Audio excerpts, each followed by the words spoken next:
বাবা, তুমি তো আমাকে মুগ্ধ করে দিয়েছো গো। হ্যাঁ, কেন? শিলনোড়ায় বাটছো? তো কি করবো? আরে মা ছোট মানে মিক্সির ছোট বাটিটা পাচ্ছি না। এবার বড় বাটিটাই হচ্ছে আমাদের ওই টুনটুনির জন্য খাবার পেস্ট করে। এখনো যেহেতু ও পেস্ট খাবার খায়, ওর জন্য বড় বাটিটা ওর খাবার পেস্ট হয়। আর আমি ছোট বাটিটা খুঁজে পাচ্ছি না। দিদি বললো যে তাহলে রেখে দে, স্যান্ডউইচ বানাই। আর এবার আমি খাবো হচ্ছে এই যে লোটে মাছ কেটে রেখেছি, লোটে মাছের চপ। এবার এত চপ খাবার ক্রেভিংস হয়েছে, শিলনোড়া নিয়ে বসে পড়েছি এখন বাটতে। আজকে পেটেই খাবো।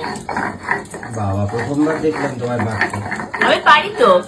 হুম, ওই রে, পারে না নাকি? হ্যাঁ, তাই তো দেখছি। তাই তো বল, করে না। আমার বলে করে না। কি হয়েছে তোমার? ওখানে দেখাও কি বলছে। কি হয়েছে? সব পারি, সব পারি।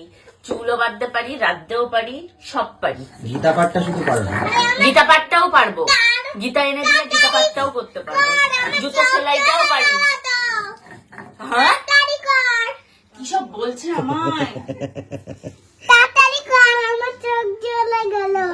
চোখ জ্বলে গেল নাকি ওর? এই যে কাঁচা লঙ্কা, কাঁচা লঙ্কা, আদা, রসুনটা এখানে আমি এখন একটু বেটে নিচ্ছি, কারণ মিক্সি আমি খুঁজে পাচ্ছি না। মিক্সি খুঁজে পাচ্ছি না তাই বলে কি আমার খাওয়া বন্ধ থাকবে?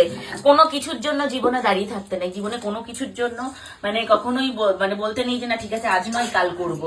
পাবো না তো কি হয়েছে? আমি যদি শিলনোড়াও না পেতাম, আমি এখন হামল দিস্তায় পেস্ট করতাম, হামল দিস্তায় কুটিয়ে তারপর খেতাম। ইচ্ছা যখন হয়েছে, এই ইচ্ছা শক্তিটাই মেন। ইচ্ছা যখন হয়েছে তখন সেটা করতেই হবে। আমি যদি ভাবতাম না ঠিক আছে কাল খাবো, তাহলে এটা আমার কালেই ঠেকে যেত, তাই না? হুম, নাও, করো, তো করো। চলো, এই তো হয়ে গেছে।